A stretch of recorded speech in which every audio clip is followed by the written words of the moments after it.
투박하지만 정직하다. 비평을 비평하는 남자 서영석. 그가 바라본 세상. 사설과 칼럼을 통해 오늘을 짚어본다. 서영석의 라디오 비평. 청취자 여러분 안녕하십니까, 서영석입니다. 네, 오늘 8월 13일 라디오 비평은 제가 오늘 재판이 있는 관계로 8시 50분에 녹음으로 합니다. 예, 같은 날이긴 합니다만은 조금 일찍 녹음으로 진행되어 오니 양해를 바랍니다. 날씨가 덥죠? 아주 찌는 듯한 더위입니다. 찌는 듯한 더위에도 불구하고 지난 주말, 지난 토요일 무려 5만 명이 넘는 시민들이 시청광장을 메웠습니다. 그럼에도 불구하고 박근혜 대통령은 전혀 미동도 하지 않고 있습니다. 물론 국정조사도 아직 끝도 나지 않았기 때문에 입장 표명을 하는 것은 아직 빠르다 이렇게 얘기하실 분이 있을지도 모르겠습니다만은 하는 걸 보면 알잖아요. 모든 게 다 전조가 있고 하는 태도에서 앞으로 어떻게 할 것인지 미루어 짐작할 수 있는 법인데, 지금 박근혜 대통령이나 새누리당이 하는 수작을 보면은 도저히 반성의 기미는 전혀 보이지 않고 있습니다. 네, 8월 14일 그리고 이번 주말인 8월 16일인가요? 네, 또다시 촛불 집회가 예정되어 있습니다. 국민을 피곤하게 하는 대통령. 그러나 결국 민주주의 진전이라고 하는 것은 그렇게 피곤한 대통령을 결국은 반성하게 만들고, 그렇게 해서 뭔가 진실을 하나씩 더 규명하는 것이 아닌가 하는 그런 생각이 듭니다. 자, 라디오 비평 오늘 시작해 볼까요? 함께하고 계신 방송은 정치평론가 서영석 미디어 협동조합 이사가 진행하는 라디오 비평입니다. 국민TV조합원 인천 번개모임 여러분들이 신청한 광고입니다.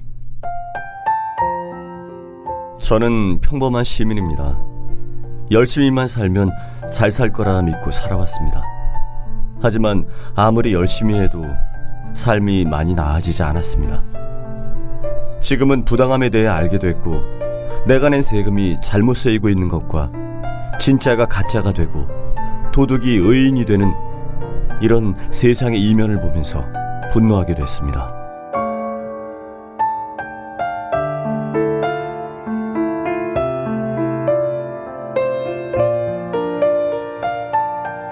미래의 내 자식들에게 떳떳하게 정의를 이야기하려면 지금 내가 행동해야 한다. 여러분, 부끄럽지 않은 사람이 되기 위해서 미디어 협동조합의 조합원이 되어주세요. 네,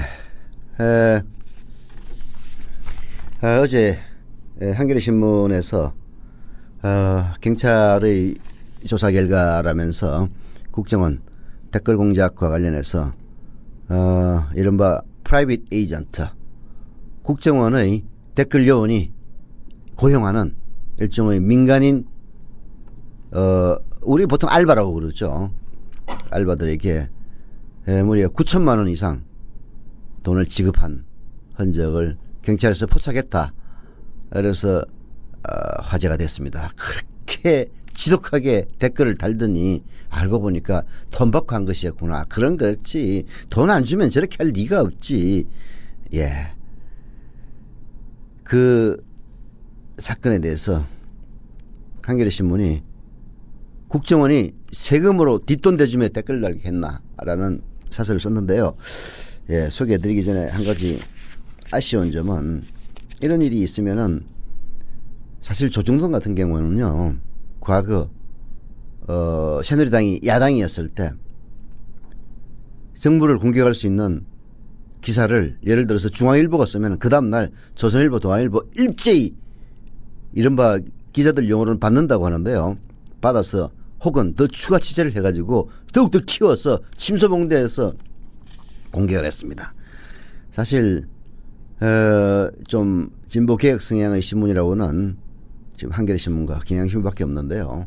한겨레신문도 후속 기사가 없는 게 좀 아쉽고 경향신문도 좀 물 좀 먹었다고 해도 기사를 누락시키는 것을 상대방이 단독 특종 기사를 하고 자기들이 하지 못했을 때 물 먹는다 이런 표현을 쓰는데요. 물 먹었다 손 치더라도 더욱더 보안 취재를 더 크게 키우는 그런 맛이 좀 부족한 것 같아요. 네? 지금 사원 지주회사로 거듭날지 좀 더 추이는 지켜봐야 되겠습니다만은 일단 악덕 사장은 몰아낸 것으로 보이는 한국일보도 좀 진보적이고 개혁적인 진영의 신문으로 거듭나서 조중동에 좀 뭔가 한국일보, 한겨레신문, 경향신문이 좀 대응할 수 있는 그런 구도가 구축됐으면 하는 그런 바람입니다. 그런 바람에서 국정원 세금으로 뒷돈 대주며 댓글 달게 했나 읽어봅시다. 국가정보원 대선 개입 사건에 대한 국정조사가 지지부진한 가운데 이번에는 댓글 공작에 동원된 민간인 계좌에서 공작금으로 추정되는 거액의 흔적이 포착됐다. 경찰은 검찰에 넘긴 수사 기록에 국정원의 정보원 비일 가능성이 있다고 적었고 검찰도 이를 확인한 것으로 알려졌다. 민간인 한 명에게 1억 원 가까운 돈이 건네진 이상 사건 실체를 제대로 밝히기 위해 자금 전체에 대한 수사가 필요하다. 특히 여당과 국정원이 정당한 대북 심리전이라며 검찰 수사 결과 자체를 인정하지 않고 있다는 점에서 마무리 수사를 진행 중인 검찰에 분발이 요구된다. 네, 이 부분은 역시 검찰 소관입니다. 경찰이 민간인 댓글 공작에 동원된 민간인, 댓글 공작에 동원된 민간인은 그냥 민간인이 아닙니다. 국정원의 프라이빗 에이전트입니다. PA라고 얘기를 하죠. 사설 정보원이라는 뜻입니다. 보통 정보기관에서는 이런 PA, 사설 정보원을 많이 둡니다. 경찰도 그래요. 그러면은 거기에 대가를 지불하곤 하죠. 물론 도둑을 잡고 간첩을 잡고 국가 안보를 위해서 프라이빗 에이전트를 둔다면 누가 뭐라고 그러겠습니까? 댓글 공작에 프라이빗 에이전트를 두면서 문죄인 이런 식으로 댓글을 다는 이런 일에다가 민간인을 동원하고 그리고 딱 한 명에게 준 돈만도 1억 원이 넘는 것으로 추정된다면 도대체 국정원의 이른바 대북 심리전단 70여 명이 프라이빗 에이전트를 한 명씩만 둬도 매월 70억 원 이상 나갔다는 얘기 아닙니까? 그리고 2009년이었나요? 원세훈이가 국정원장에 임명된 이후에 막 2년 동안 그렇게 댓글 알바들에게 알바 공작금을 줬다면은 그 돈만 해도 1,000억이 넘는 돈입니다. 이건 물론 순수하게 추정에 불과하지만은 사실 그 추정이 완전히 엉터리란 그런 보장도 없습니다. 한겨레가 단독 입수한 경찰의 이 사건 검찰 송치 기록을 보면 댓글 공작에 동원된 민간인 이아무개 씨의 은행 계좌 두 곳에 각 4,925만 원과 4,309만 원이 입금됐다고 한다. 시티은행 계좌에 입금된 4,925만 원 가운데 74%인 3,660만 원은 대통령 선거 전 8개월 동안 집중적으로 입금돼 대선용 활동비일 가능성도 있어 보인다. 검찰이 주요 인터넷 커뮤니티 15곳의 서버를 압수수색하면서 600여 명의 개인정보를 제시한 바 있어 댓글 공작에 동원된 민간인을 600여 명으로만 잡아도 최소한 수백억 원대의 공작금이 사용됐을 것으로 추산된다. 네, 저는 1,000억이 넘는 것으로 추산했는데 한겨레신문에서는 수백억 원이 넘었을 것이다 이렇게 추산을 하고 있네요. 물론 보수적으로 잡은 수치가 이 정도입니다. 문제는 민간인들에게 특히 이 대통령 선거 전 8개월 동안 집중적으로 알바 공작금이 지급됐다는 사실입니다. 사실 사람들이 이 댓글을 달고 인터넷에서 SNS 활동을 하는 이유는 두 가지입니다. 첫째는 그로 인해서 자기 자신이 다른 사람들로부터 뭔가 인정을 받는다는 인정 심리가 있습니다. 내가 한마디 하면은 많은 사람들이 거기에 대해서 얘기를 하고 리트윗이라든지 트위터 같은 경우에는 페이스북에서는 좋아요를 눌러주고 이런 것들이 뭔가 그 활동을 하게 만드는 요인이 되죠. 또 하나는 돈입니다. 돈 주니까 하는 거예요. 사실 그 국정원의 댓글 공작 글들을 보면은 수준이 너무 저열해서 사람들에게 혐오감을 불러일으킨 경우가 더 많습니다. 물론 그거 좋아하는 그런 꼴통들도 뭐 없진 않아 있기는 하겠습니다만은 좀 상식적인 사람들의 심리에는 와닿지 않은 건데요. 그런 일을 하게 만들려면 돈 이외에 다른 무슨 추동력이 있겠습니까? 댓글 공작과 관련해 검찰이 원세훈 전 원장 이외에 다른 국정원 간부와 직원들을 기소유예 처리하는 바람에 사건 실체가 덮이고 청와대와 여권 등에 불복할 빌미를 준 것은 이제라도 바로잡아야 한다. 최근 국회 국정조사를 통해 국정원 대북 심리전단 확대 개편을 이명박 대통령이 직접 제가한 사실이 드러났듯이 이 사건에는 밝혀야 할 의혹이 아직 많이 남아있다. 네.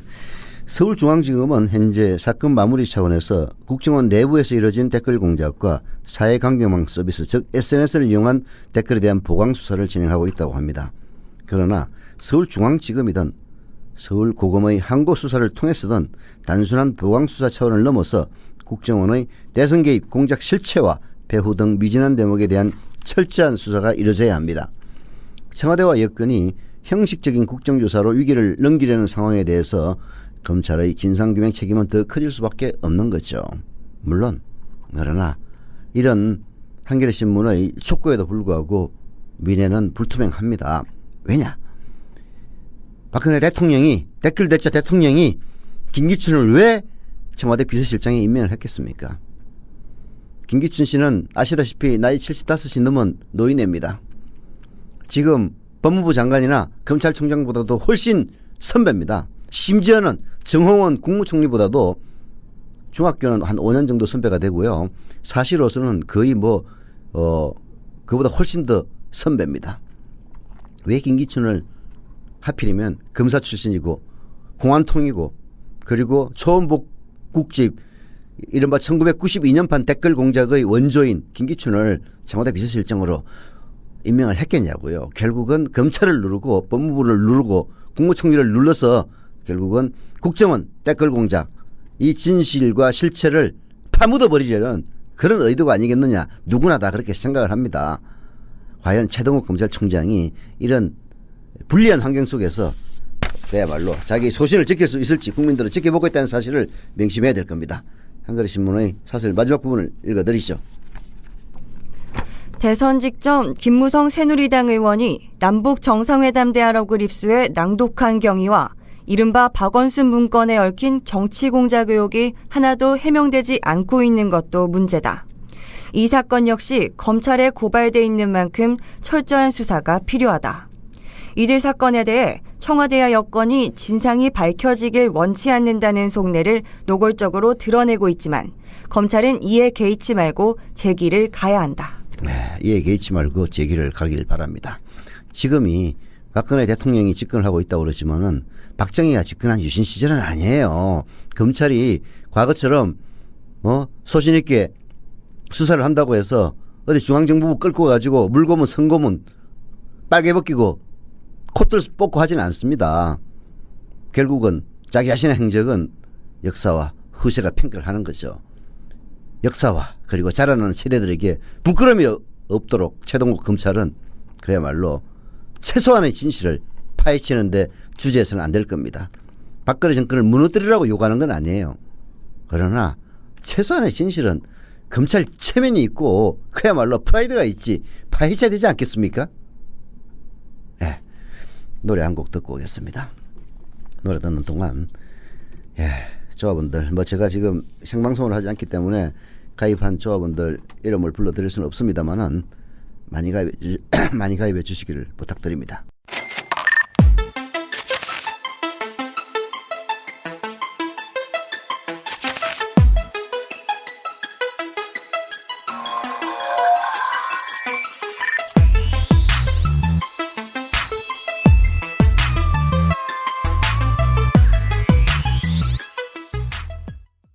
노래는 들었고요. 광고 나가겠습니다. 경기 북부 모임 신청 광고입니다. 국민TV 경기 북부 조합원 모임 지금 아직 뭐 실체는 없습니다만은 그런 움직임이 있습니다. 경기 북부 조합원 모임 여기서 신청한 광고입니다. 8월 24일 토요일 8월 24일입니다. 토요일 오후 2시부터 5시까지 의정부 노동회관 3층 대회의장에서 미디어협동조합 국민TV 최동석 이사님이 협동조합이란 무엇인가라는 내용의 강연을 하고요. 경기 북부 회비의 발대식이 있습니다. 특별히 김용민 PD가 최근에 쓴 베스트셀러입니다. 한국 교회가 창피하다. 이 책 사인회와 그리고 가수 손병희 씨의 무대도 준비되어 있다고 합니다. 경기 북부에 거주하지 않거나 조합원이 아니어도 참석 가능하니까 이 광고를 들으시는 여러분들의 많은 참여를 바랍니다. 자세한 내용은 국민TV 홈페이지에서 확인하시기 바라고요. 다시 한번 날짜, 장소를 말씀드리면은 8월 24일 토요일 오후 2시부터 5시까지 의정부 노동회관 3층 대회의장입니다. 세금 문제가 지금 논란이 되고 있습니다. 박근혜 대통령이 세불리함을 깨닫고 재검토하라라고 지시를 했는데요. 저는 재검토하라는 지시를 들을 때 정말 웃겼습니다.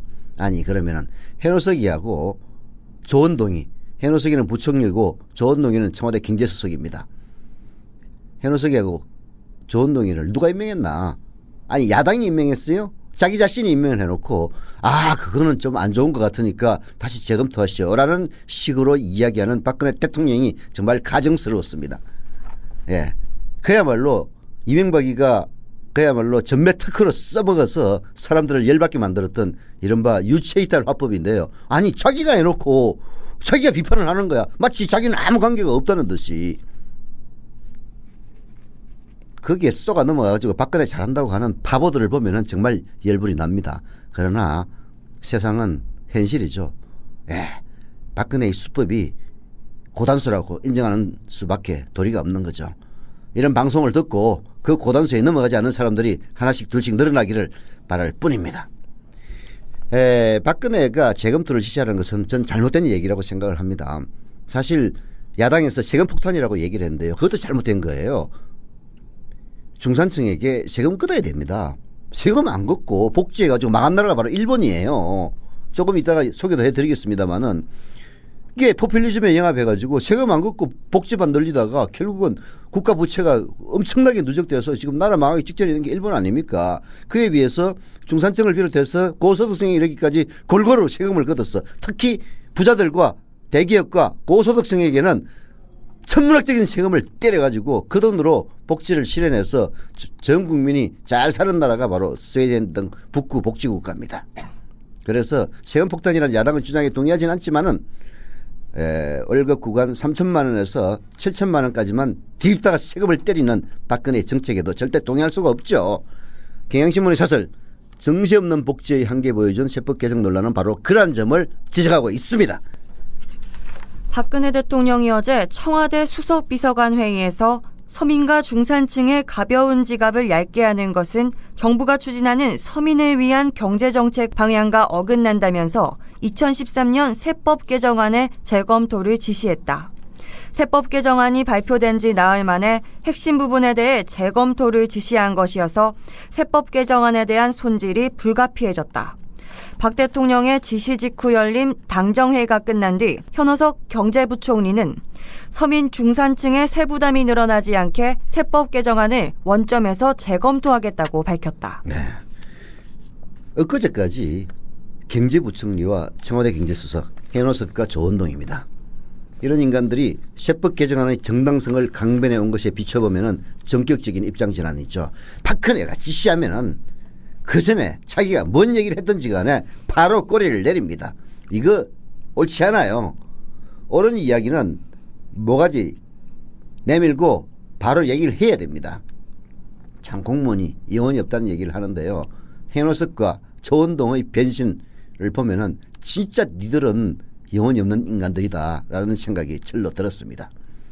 세법 개정안에 대한 다방면의 반발과 비판 여론을 심각하게 받아들인 것으로 보인다라고 경향신문의 사설은 쓰고 있는데요.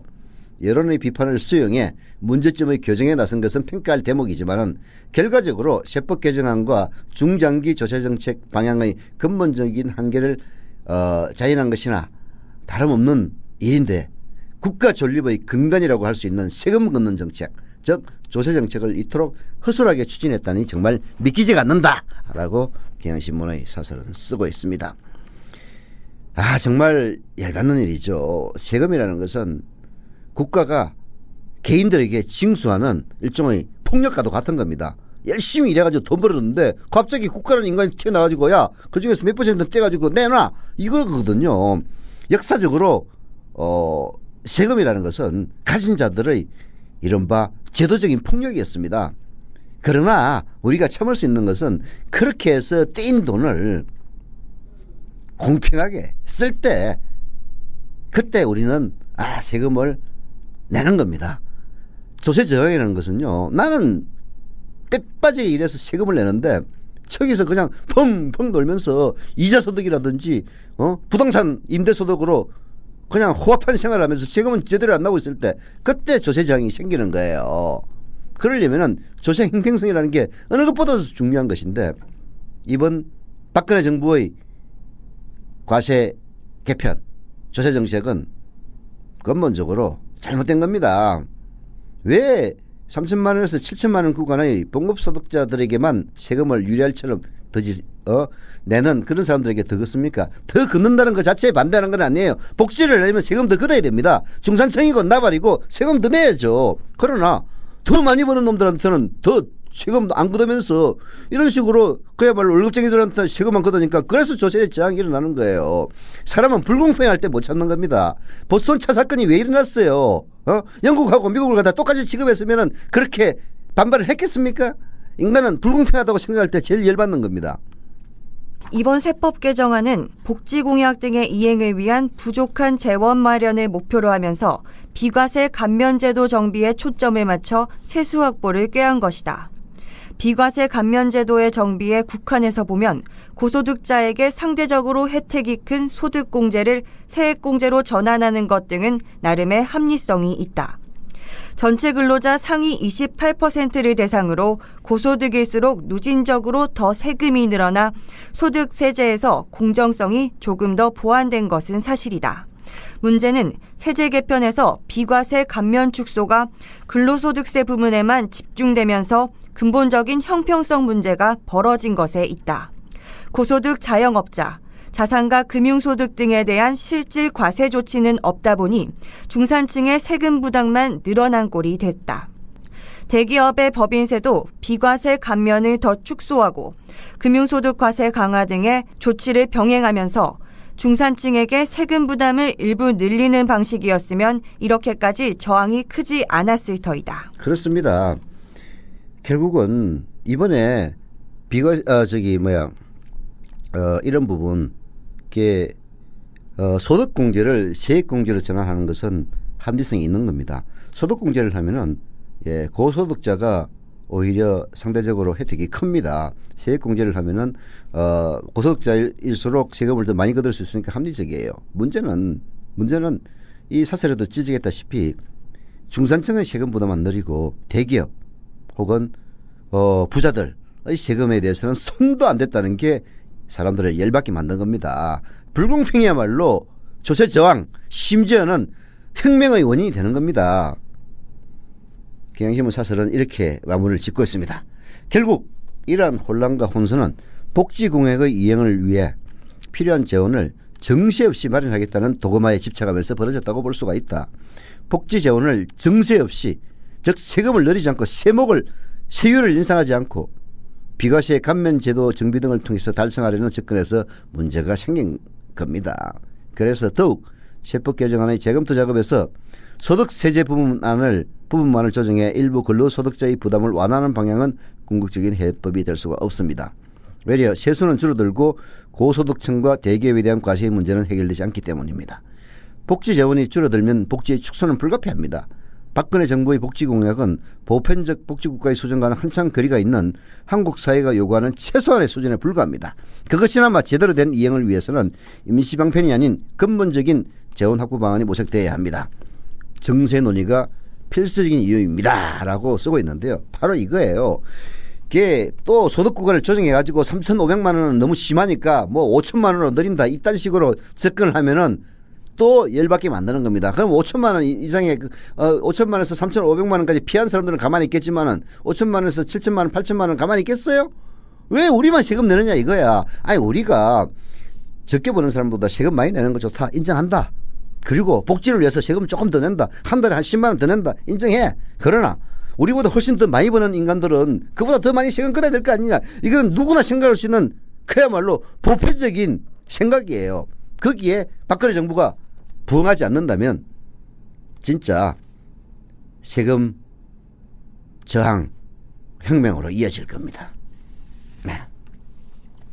노래 하나 듣고 오늘 동안 여러분들의 또 가열찬 조합원가입 부탁을 드립니다. 녹음 방송이라고 해서 외면하지 마시고 많은 가입 부탁을 드리겠습니다.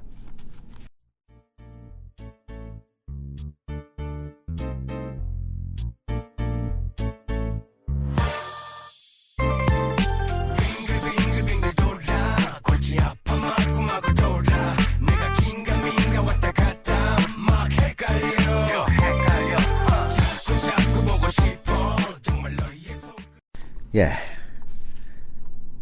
세금 문제 조금 더 얘기해 봅시다. 사람을 열받게 하는 게 불공평 때문이라고 얘기를 했는데요.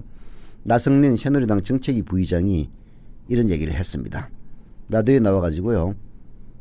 고소득자 징세 강화를 위해서 최고 세율 구간을 3억 원 초과해서 1억 5천만 원 초과로 낮추자. 이게 무슨 얘기냐면은 최고 세율, 세금을 제일 많이 부과하는 구간을 3억 원부터 우리는 시작해요.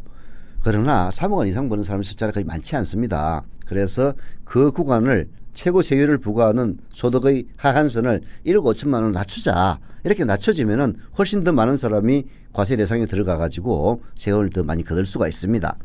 이렇게 물었더니 새누리당의 정책위 부의장이라는 인간이 이렇게 답을 했습니다. 1억 5천만 원 초과로 낮추게 되면은 상당수의 월급 생활자 또는 우리 사회의 주도층이 여기에 들어가 경제에 악영향을 미치게 됩니다. 이딴 망발을 했어요. 이게 봉급생활자들 중에서도 특히 중산층에 해당하는 한 5천만 원에서 8천만 원 구간의 사람들을 열받게 만든 겁니다. 1억 5천만 원 이상으로 낮춰가지고 그 사람들에게 세금을 많이 물리면은 이 인간들은 사회의 주도층이기 때문에 경제에 악영향을 미친다는 게 도대체 무슨 말이야? 부자들에게 세금을 많이 물리면 경제에 악영향을 미친다는 이딴 생각을 하고 있는 인간이 새누리당의 정책위 부의장이니까 새누리당이나 박근혜 정부가 저 모양 저꼴 아니겠습니까?